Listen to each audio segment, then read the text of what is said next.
Paper or plastic? Oh, I forgot my own bags. Plastic. No, wait, paper. Hang on, which one's better? I don't know. Don't stress, Neil. The podcast Living Planet is here to help. We know you want to do what's right for the planet, but you're busy and you have to make 1,000 small decisions every day. So we endeavor to answer what's better. Cotton or polyester? Tea or coffee? For answers to these environmental conundrums and your questions, subscribe to Living Planet wherever you listen to podcasts.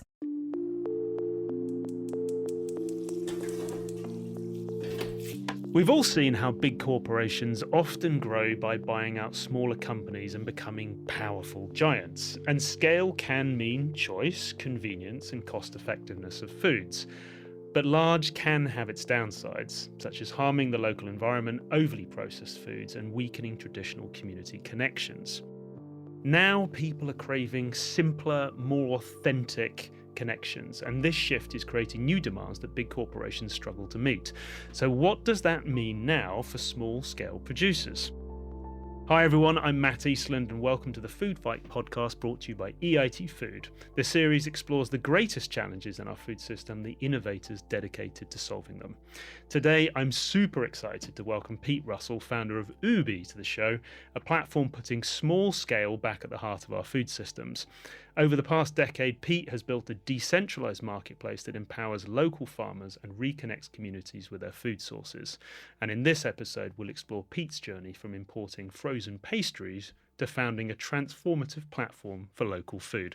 Thank you for joining us, Pete. It's a real pleasure, Matt. Thanks for having me. Great to have you on the show. I was reading an article from 2021 around small-scale farms, which said that data reveals that 100,000 UK farms have been lost since 1990. 100,000, which is staggering. And they talked about the reasons due to Brexit, COVID-19, and farms not being able to keep up the cost of maintenance, things like that, which really highlight the issues going on for small-scale producers. And recently on the show, we also had a TikTok star on, Young Farmer Will, episode 120 it was, who said there's just not enough opportunities for the next generation to get into farming because it's an unreliable industry. And he says it's very difficult to turn a profit and things like that. So he really highlighted how hard it is as a farmer and particularly as a small-scale producer. So do you think that small-scale producers are doomed in this day and age? I think they have been doomed. 100,000, we're at least down to, of small-scale farms, are at least down to 10,000. Really? So that's scary. That's 9 times decimation, right? Yeah. The way I look at it is it's been a pattern that's occurred over the last 4 generations. Mm-hmm. With the Green Revolution, the onset of the Green Revolution just after World War II, being the real catalyst for larger scale production, and that then brought the whole supermarket model to bear, which then brought the whole sort of industrial food model to play. Yeah, which of course back in the day was seen as really important and was necessary to get the calories. It was absolutely necessary. Yeah. And I think the other point to make up front here is this isn't about blaming or pointing fingers at anyone. This is just a human nature phenomenon that we're going through, and what's coming up next is, again, a human nature phenomenon that we'll go through, and we're all just playing our part in it. It's just recognizing the cycles. So you said 100,000 since 1990. I mean, that's insane. That's 30 years. So for those 100,000 farms that have gone under, they met their doom. Yeah. And their doom's already happened. And the question, I think, is that doom going to continue? And no, I don't think it is. In fact, I think that's what happens is it's like after a bushfire goes through, it never completely kills all of nature. In fact, it primes the space for that whole new regeneration to happen. So yes, doom has happened, and we're seeing the green shoots coming through, and it's really evident. And Oooby was born out of a moment when you actually realised you were part of the problem, right? So exactly. You saw that in the global food system, you were actually causing more problems and how can you help small-scale producers instead? So can you share that story with us? And Sure. How did that realization of the fact that you thought, actually, I'm contributing, how did that lead to the creation of Oooby?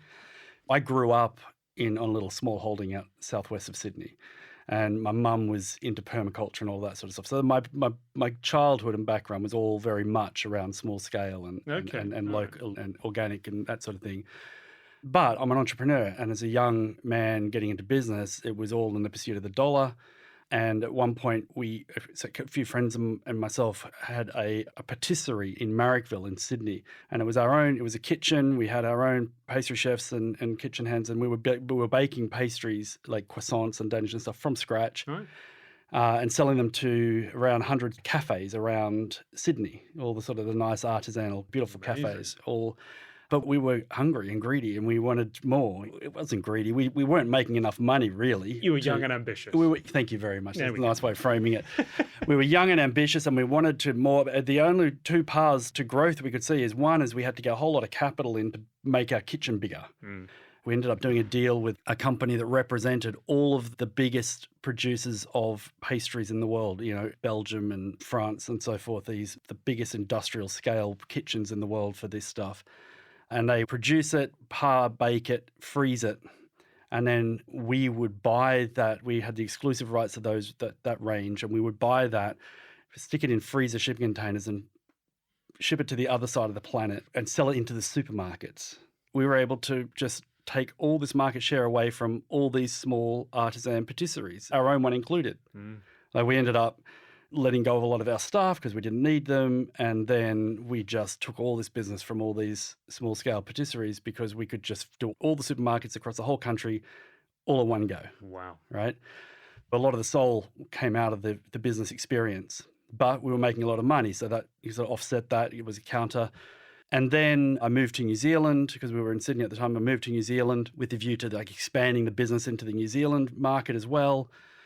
And then the global financial crisis hit. Yes. And what that did is because we were paying in euros for the food and the exchange rate spikes between the Australian dollar and the euros went haywire, overnight, literally overnight, we went from making a good profit to making a big loss because our costs went up like 30% overnight.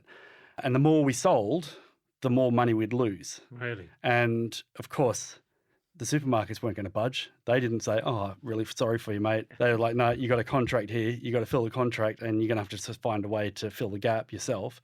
And that, combined with the fact that our son had just been born, combined with I had just moved to Waiheke Island, which had a different worldview, combined with my childhood and so forth, it just created a situation where I started to think about, what's the future going to look like? And am I contributing to the problem or am I part of the solution?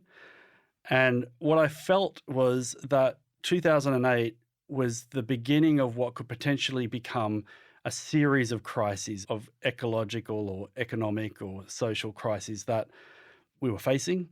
And food is like the most important foundational layer for being able to be resilient through whatever crisis we have. I had this idea of if what I've learned being in the food game up to now could be applied to a new kind of food system, a new kind of food model, then maybe there's a way through. Maybe there's a way that a new kind of blueprint could be established that could be the way that we do food.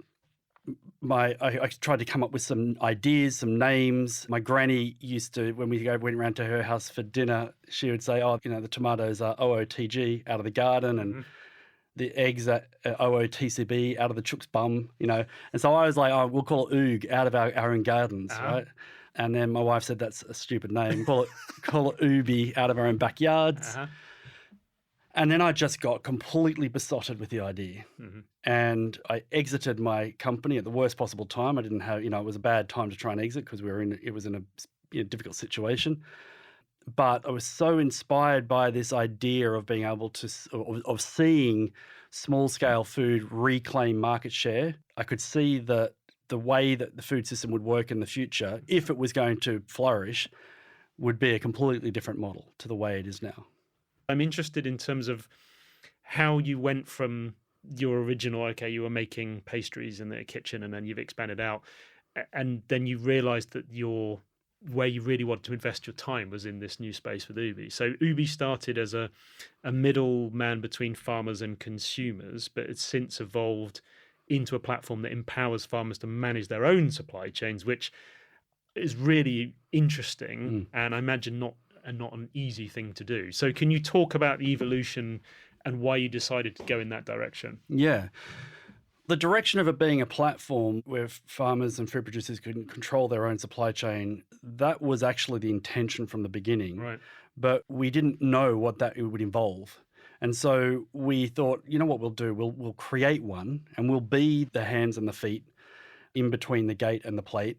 And then we'll design the software for that. And then once we've figured it out, we can then, we'll just do the software. And we figured it would take about 2 years. Okay. And then 9 years later, 9 years later, you were an overnight success. Yeah, right? exactly. Exactly. 9 years later, we were running our own, what you call food hubs in Auckland and in Christchurch and in Sydney. And they were company owned, and we had our own warehouses and delivery vehicles and forklifts and cool rooms and all of that.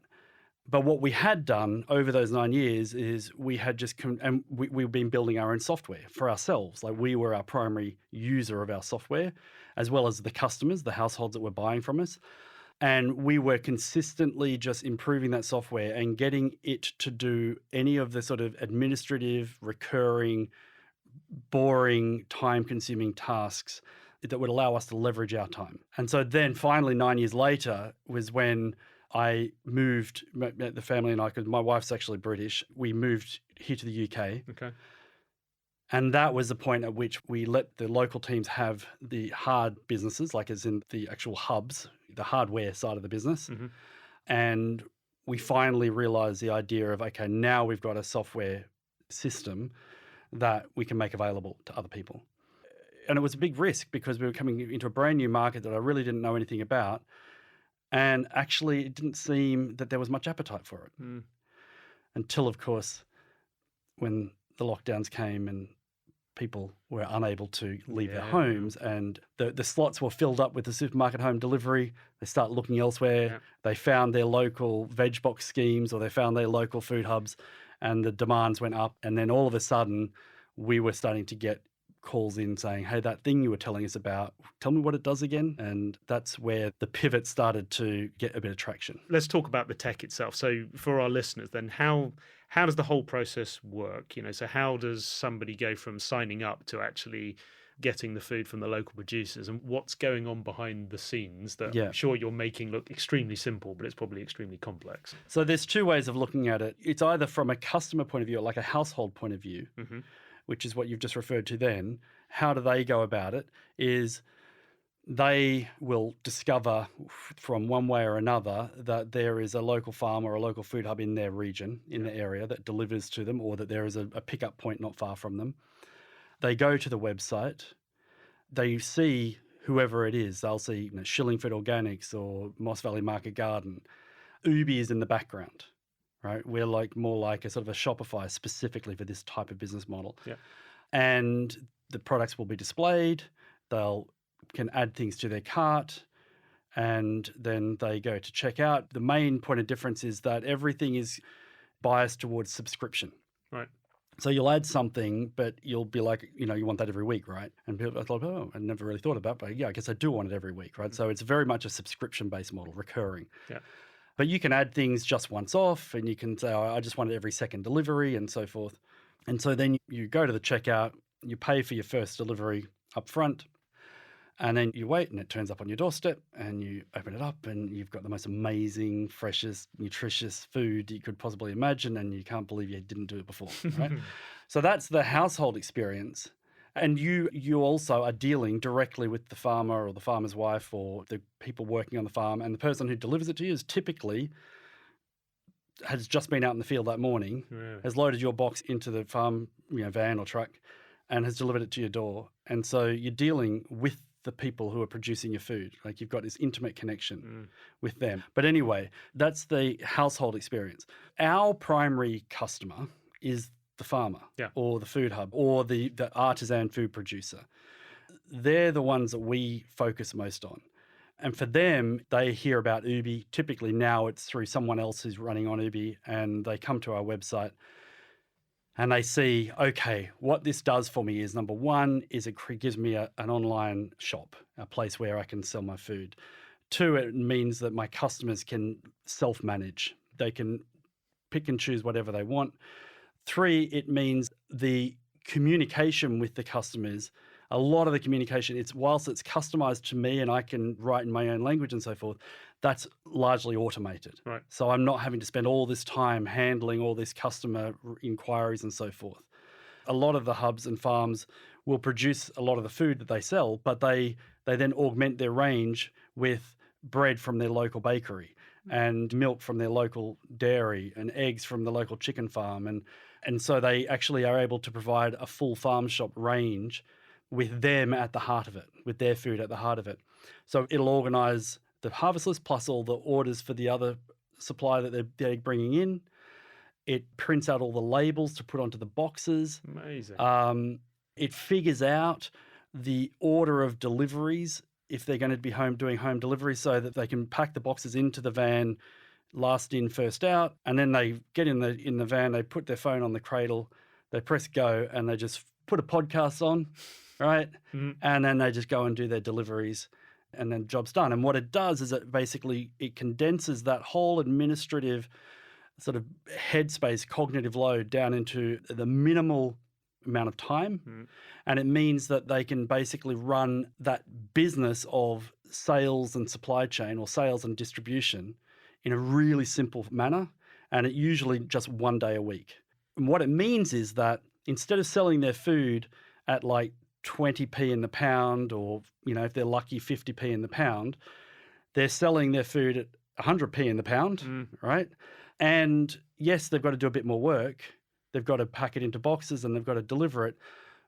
But that's an extra business sort of stacked on top of their existing enterprise. So they have a stacked enterprise, and it's simplified so that it's very easy to do. Yeah, and I'm really starting to get a sense of why this has taken the best part of a decade to get this right, because you've been through the pain of thinking through with your suppliers, okay, what are your pain points and how do we make that simple for you? And so are you finding that this is really disrupting like that more traditional food supply model? And how scared are the retailers for these sorts of models?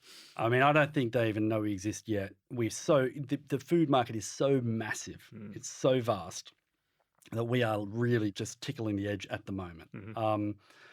But the point is that it is really working, and it works for every member of the supply chain.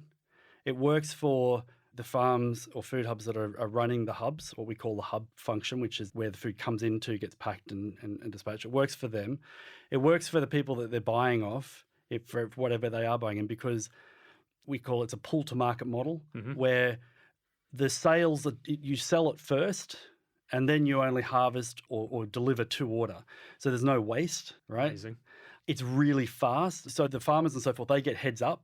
Because it's a subscription base as well, you can tell the farmers, okay, we need this for this week, but next week we're going to need this, and the week after we're going to need that. So it provides stability for them. It provides predictability and stability. But the other thing is that when you're harvesting to order, in some cases, it's literally a lettuce will be harvested in the morning and on your doorstep that afternoon. Because why harvest it earlier? Just harvest it at the latest possible time, because then, you know. So it's just a very fast, which means it's nutritionally as high nutrition as you can possibly get, and no packaging is required. You don't need plastic, you don't need packaging.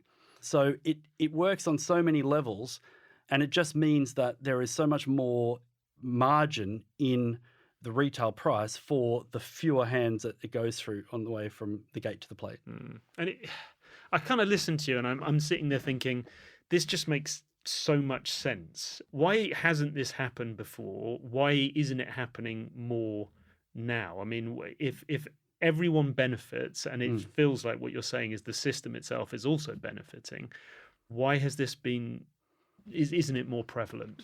I think there's a few reasons. Food isn't like anything else that you buy. You know, you buy some shoes from time to time, you buy makeup from time to time. But food, it's so habitual. It's almost a different part of the brain that does food shopping than any other shopping, because it's so recurring. So it's very hard to break habits. It's very hard to break a norm. You will occasionally you'll change your mind on what hairdresser you're going to go to, but very rarely you're going to change your mind about where you're going to do food shopping, because it's just cognitively too heavy. But secondly, it comes back to price and convenience when it comes to buying a pair of shoes it's sort of important, but when it's food, it's really important. Up until recently, small scale producers just couldn't compete on price because economies of scale were so powerful that small scale food was seen as boutique.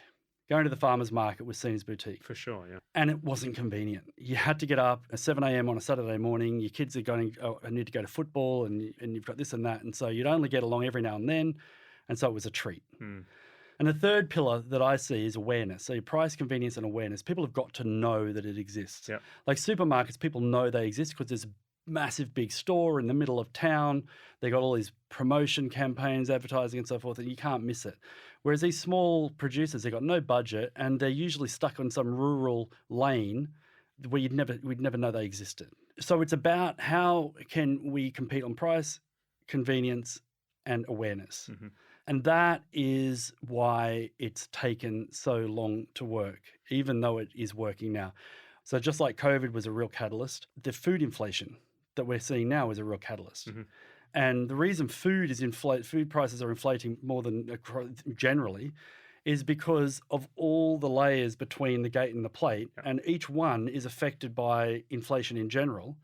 And so each layer has a compounding effect on the end price.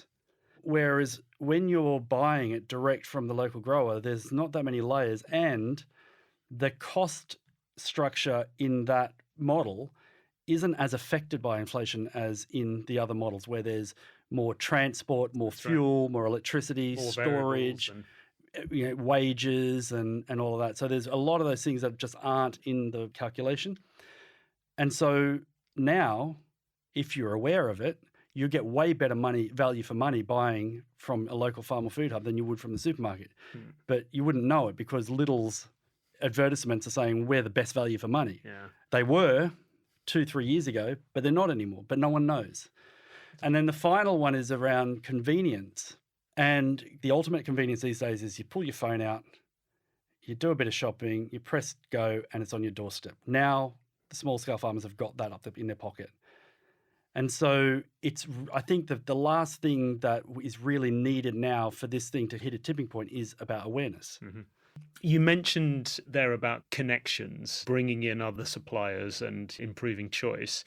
I'm assuming that kind of community model is super important to you. And so how do you see small scale, ecologically sound food production being essential to the health of a local economy? Is it underpinning everything? Yeah, it is. It's an interesting one. We've had debates and people have actually said to me, oh, you're actually contributing to the breakdown of the community because you're bringing technology into the place where normally there's face-to-face communication.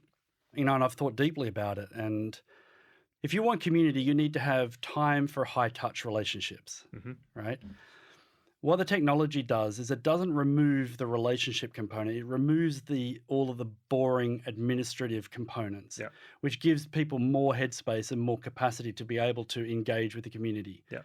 All the interactions that are happening as a result of this business model kind of being deployed into a certain region are farms are now starting to trade with other local farms.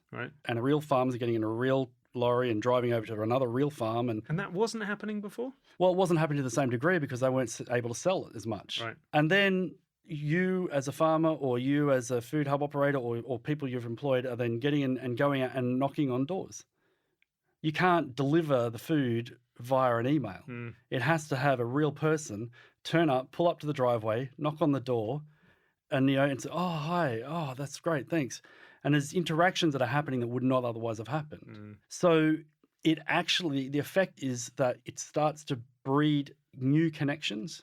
They're not levels of abstraction, they're direct. Yeah. Because I was going to ask you the question about how you balance the technology with the goal of fostering strong local communities and economies. But basically your view is that actually it complements. It complements, it enhances. One of the things we've got to be mindful of, and I think we have to be careful of, is farmers' markets are the best.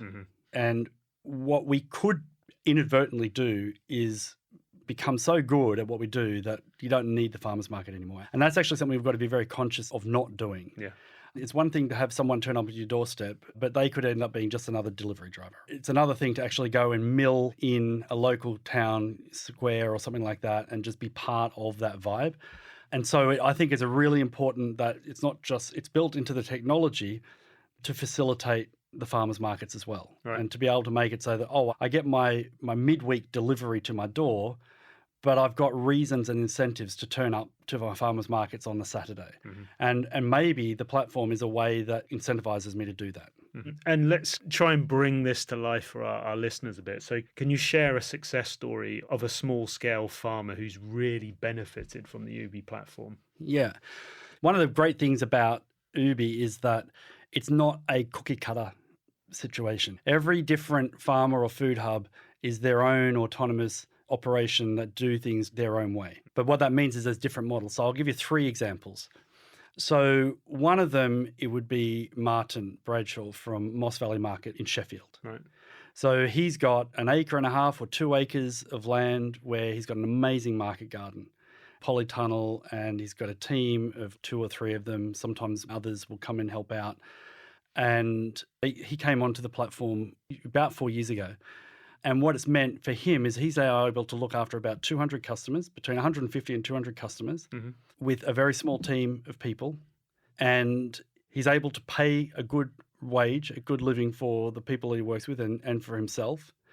And he's able to basically hit that sweet spot where he's not having to work so hard in order to make the money he's making. And he's got what we would call a very sustainable business model. Okay. Right? Where his day-to-day work is get up, go to the farm, hang out with his friends at the farm, and they don't have to work too hard, but they're getting good money. Sounds idyllic. It is idyllic. It is idyllic. And before that, the time taken up with managing the customer orders and then dealing with customers that say, I can't eat artichoke, and can you swap this out for that? And I'm going on holidays, and can I not have a box that week? But all of those things were just overwhelming. So it's taken one example with Moss Valley, it's taken a model that was working, but was really hard work to it works, and it's a whole lot easier.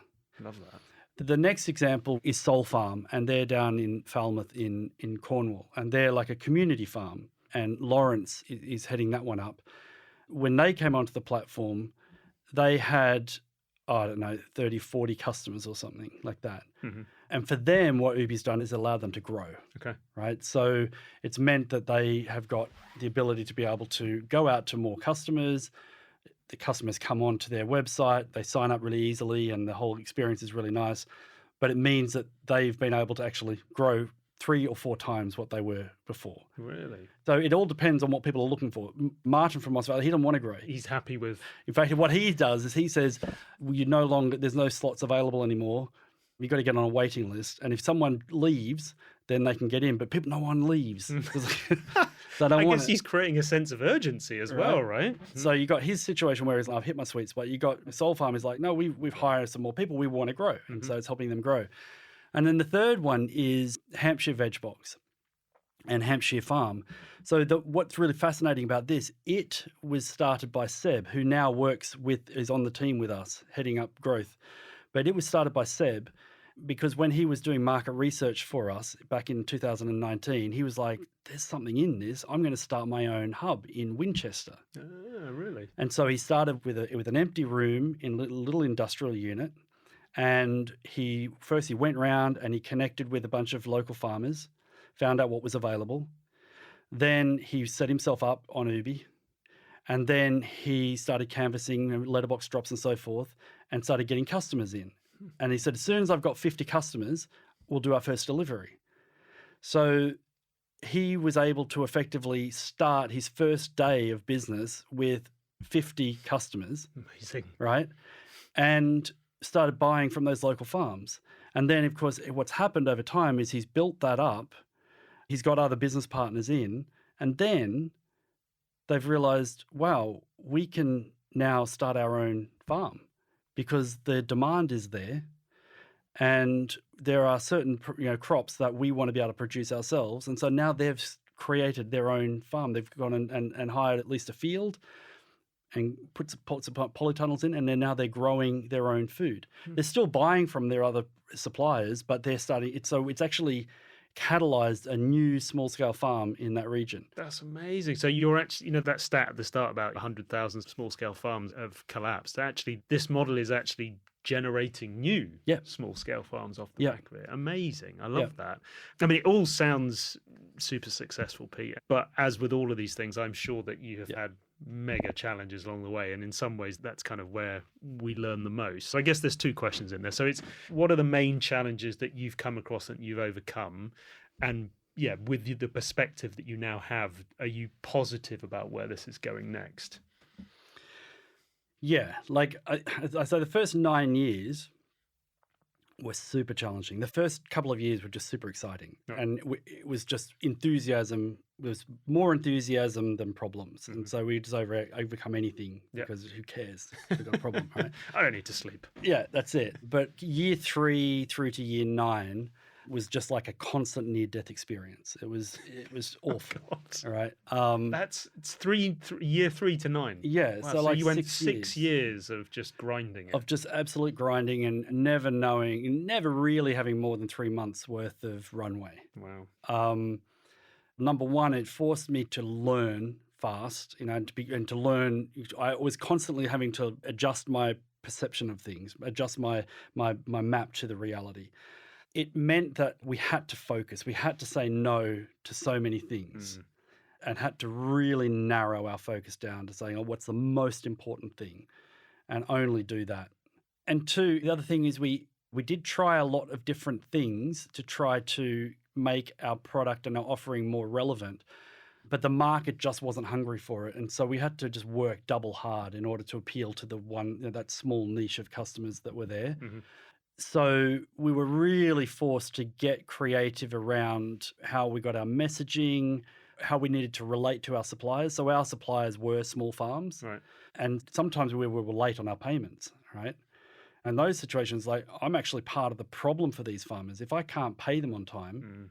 So having to build a relationship with them. Now, that did not happen often, but when it did, it was really stressful. And so I had to understand their situation and go out and meet with them. And so it was just a deep immersion into the space and a lot of constant pressure. You've mentioned focus a number of times. It sounds, from what you're saying, it's like a focus on just doing the one thing that you really knew that you had to do, the focus on the area and really understanding the connections and establishing those personal relationships, and the focus on that kind of core software, which would then allow you to step back and do more. Leverage.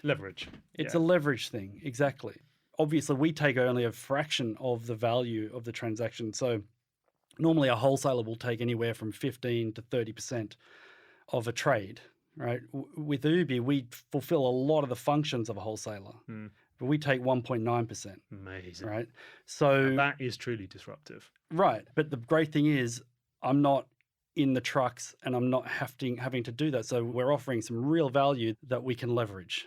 All right. So that's the key to it. But we couldn't have got to the point where our software was that applicable and that relevant without having been through those years of actually being the feet on the ground and doing all of the actual work. Yeah. There's no school to learn that. You just got to throw yourself in and you learn by osmosis. And then when we're talking to farms and food hubs about the system, we understand their reality. And so it's very quick. 80% of the people who look at the software sign up to the software. Really? Which is incredibly high. But I think it's got a lot to do with farms and food hubs, that is. I think it's got a lot to do with the fact that it's so perfectly matched to their business model. It's not about built it for them. It's not about taking Shopify or something like that and then trying to hack it and twist it to do what they want. It's like purpose built. Yeah. And Pete, looking ahead, it seems to me that you are fixing a really important part of what has been a broken system. What changes do you personally want to see in the global food system, and how do you see Oooby contributing to that change, like truly transformative change? Yeah. Big question. I mean, there's a lot to it. Like, firstly, I think that one of the biggest problems we've got in food is a concentration of power in too few hands, and therefore a lot of exploitation at both ends, at the gate and at the plate end. So I think decentralizing is a huge part of a better food system. Yep. Decorporatizing, right, is a huge part. There's so many benefits to a centralized and corporatized marketplace for so many things. Like, we wouldn't be able to have an iPhone without that, right? Yep. Most products that we get, we couldn't have had if we didn't have centralized and corporatized models to deliver them. But food doesn't need to be that way. Food grows. You put a little thing in the ground and it pops out of the fucking ground, right? And that's the best food. Yeah. It's when you put all that mass processing and all that through, it actually diminishes the food. It makes it worse. Yeah. Food is a different beast, and the best food comes from decentralized, direct, not packaged, not stored in a double and triple handled, not frozen. So you get it's just the best food when you're able to cut all of the intermediaries out of the system. Yeah. And look, we needed this food system coming out of World War II with this big boost in production and this big boost in population. And I think it was a necessary experience for us as a society to go through. But I just think it's sunsetting now. We're seeing the diet-related illnesses that are coming from it. Yep. We're seeing the disconnection that's coming from it. Kids just don't really know what food is. It always blows my mind to hear that there are some kids that really don't understand that this thing came off a tree or came out of the dirt. Yeah, I guess we've got to take it back to basics, right? Yeah, and I think we're hungry for back to basics. I think we've been doing like agriculture for 10,000 years, right? Thereabouts. Mm-hmm. Okay, so we've moved out of the hunter-gatherer thing and we've been doing agriculture for 10,000 years and we've been producing our own food and it's always been local, it's always been in harmony with nature. It's only the last sort of 60 to 80 years that we've come off that path that has proven itself for 10,000 years, where we've diverged from that. I think a correction needs to happen. You can diverge to a degree, and that's great, because that's how you innovate, right? That's how you find things. But there's a point at which you've innovated past the purpose of what this thing's there for. Food is not for making money. Producing and selling food is not about making money. It's about nourishing people. It's about survival of humanity, right? You can make money doing it, and you have to be able to make money doing it, and you've got to be able to have a decent living. Yeah. But the primary thing is you've got to make sure that what you're feeding is going to survive generation after generation. When something's not working to that degree, you just got to come up with a way to make it work. And I think and we're not the only ones doing this, by the way. I mean, there's a lot of activity going on around the world, a lot of organizations and movements and so forth that have been working on this forever. But now there's more of a movement of people. There's more of people kind of waking up. Long may that continue. And I love the positivity. And actually, when you put it like that, the 10,000 years has been working and the 60 years is where we're starting to veer off course. Actually, I take a lot of heart from that, because what that suggests to me is that we've got time to recorrect all of this, which I think is super positive. Pete, thank you for all of this amazing insight. And sometimes on this show, we ask guests, what would you do if I had a magic wand or the food system had a magic wand and you could change something from all the experience, the hard work that you've put in? You must have seen so many challenges, so many things which could be better. If I could wave that wand, what would you love to see change in the food system? I think awareness. Mm-hmm. It would be awareness of that there is now a way for you to be able to get your food in a far more appropriate way, in a way that's fairer for everyone involved in the supply and delivery of that food, in a way that's fresher, more nutritional, in a way that builds regional and local economies, in a way that avoids and doesn't require all the packaging and the silly merchandising and all of that, but in a way that's as convenient or even possibly more convenient, and that the price is as good or even better. That awareness is probably the thing. I think most people, if they were aware that you can have this tomato, which was picked when it was green and it was bred in order to be able to survive a supply chain, which, yes, it's a tomato, and yeah, you can taste tomato a bit, versus this tomato, which was picked when it was meant to be picked, where it was almost dropped off the vine, and when you just sprinkle a little bit of salt on it, it just blows your taste buds out of the water. The good tomato is going to get delivered to your door at a better price. Most people will go, I'll go for that. I would think that's an easy decision. It's an easy, but they don't know. They don't know that it's an option. But if people do know about it and are aware of it and they're looking for their local farm or their local food hub, I think that will be the biggest driver. That'll mean that more farms will start up, more local small-scale farms will start up, more local small-scale artisan craft bakers and cheesemakers will actually be able to start. The ones that are already there will actually start to really flourish. And they won't be spending all their time trying to get their product onto a shelf at Sainsbury's or at Tesco's and giving all these free samples and then taking ridiculously low prices and then end up getting told, oh, thanks, but it didn't really work and see you later. They're actually able to deal direct and they get to get good margins and they get to represent themselves. Like we've got at the moment, like we started 4 years ago, just over 4 years ago, there was nothing on Oooby in the UK. Now there's over 100 farms and food hubs that are buying in from over 1,000 different producers. And there's over 13,000 households that are getting deliveries every week. There's £10 million worth of sales is happening on the platform. So it's driving real value to all of these producers. It's very early. But if you throw a dose of awareness onto that and create more demand, and there's more demand for it, then these guys are going to flourish and more of these artisan food producers and so forth will have a space, a way to get into business and make a decent living. I love it. It doesn't sound like an unrealistic vision to me.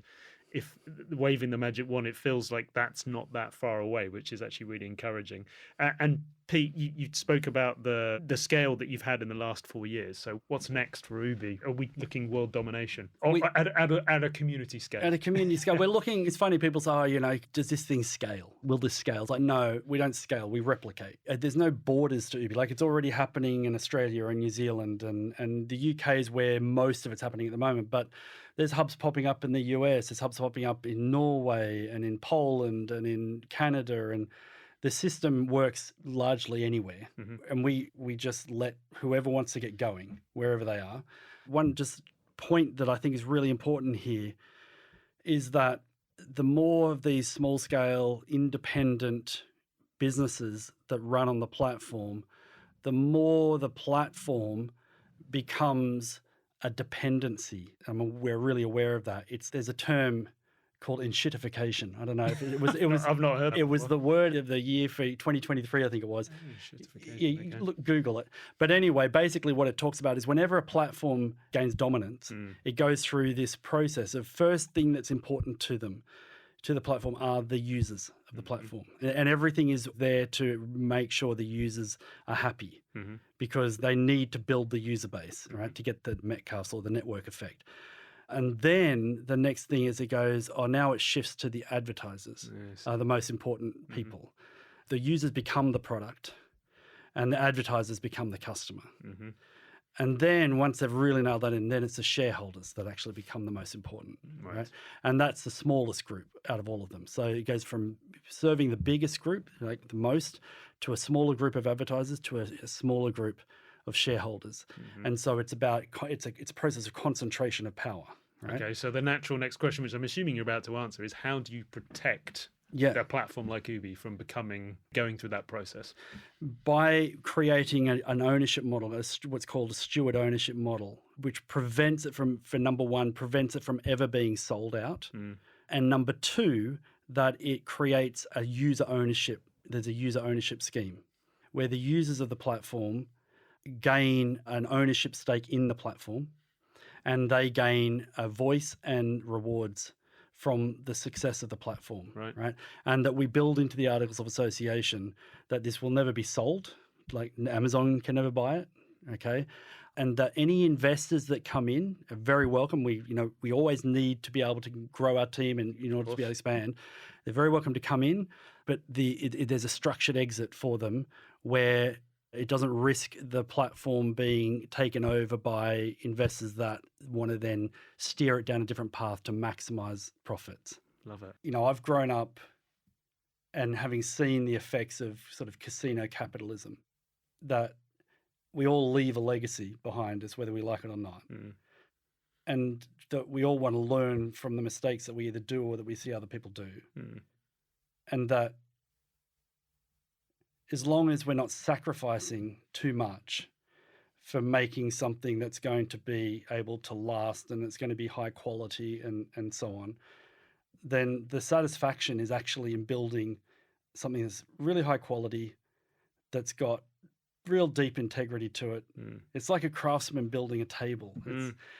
They're not really thinking of the end customer. Yeah. They're more thinking about, this is an expression of me, and I'm going to put all this attention to detail on the underside of the table that no one's ever going to look at because I feel good about it. So, Pete, this has been an amazing discussion. I've really thoroughly enjoyed it. And I think the Oooby story is super inspiring. So for those listeners out there who really want to be part of the movement, get involved, what's the best way for them to do that? How can they contact you and the Oooby team? It's Oooby.com. So Oooby is 4 O's. Yeah. It stands for out of our own backyards. And it's all about us looking after ourselves with our own resources out of our own backyard. So 4osby.com. You'll find us. The website is probably going to give you the most clear sort of snapshot of what we're doing and how we're doing it. And the site is amazing. I love it. And then from there, there'll be links to the socials. I think it's Oooby HQ on Instagram and on Facebook and things like that. But yeah, the website, I think, is the first place to go. And on that page, on the website, there's a community link, which takes you to a page with all of the farms and food hubs that are running on Oooby. Right. So you can look through that and see, is there a delivery, is there one that will deliver to my home? Or if you are chomping at the bit to get going with your own small farm and so forth, then we can give you a demo, we can show you how the system works. And there's a lot that are coming on as startups from scratch. There's a lot that have been going and they want to grow up, and there's a lot that are good large size enterprises that are using the system. So we'll have a conversation and see what fits. Amazing. And I'm sure there's loads of listeners out there who are now itching to get onto that, whether or not to take the produce or actually just to get started themselves. So Pete, thank you so much for coming on the show. It's been a joy. Matt, it's been a real pleasure. Thank you. So that was Pete Russell from Oooby on the show, and another great, insightful episode. Some key takeaways from me. I think Pete's story was really fascinating. I think the fact that he was able to identify that actually what he was doing prior to Oooby was part of the problem in the system, and that actually he knew that he could course correct and he could be part of the solution. And I think that showed real bravery and courage to do that. I think Pete also showed that he was fixing a system which kind of just makes sense. He's compressing a supply chain, and as a result, everybody benefits from farm to consumer with better, fresher food. Suppliers benefit, and actually, everybody makes more decent, equitable money. Basically, it seems like an obvious thing to do, but the software that he's been able to implement has obviously taken such a long time. So kudos to him for that. Pete also spoke about the impact on communities, which is obviously very important to him. And it's platforms like Oooby that are actually bringing communities back together and not just providing really great opportunities again, but are also helping reverse the decline we're seeing in some small scale farmers, which can only be applauded. And then the final thing that I took away from Pete, which he was talking about at the end of the show, Pete was saying that we've been doing this well for 10,000 years, and there was a really good purpose to how we were farming previously. But actually, it's only in the last 60 years when we've been blown off course. But Pete had real positivity and optimism that actually as humans we're able to course correct, and through innovation and just sheer commitment we can actually bring ourselves back. So I think it was a really positive message that Pete left us with in that show, and I hope that everybody enjoyed listening and is going to be going straight onto the Oooby platform to sign up. Thank you, everybody, for listening in. This has been the Food Fight podcast. If you'd like to find out more, head over to the EIT Food website at www.eitfood.eu. And also, please join the conversation via hashtag EITFoodFight on our X channel at EITFood. And of course, if you haven't already, please make sure that you sign up to the show so you never miss an episode. Thanks again.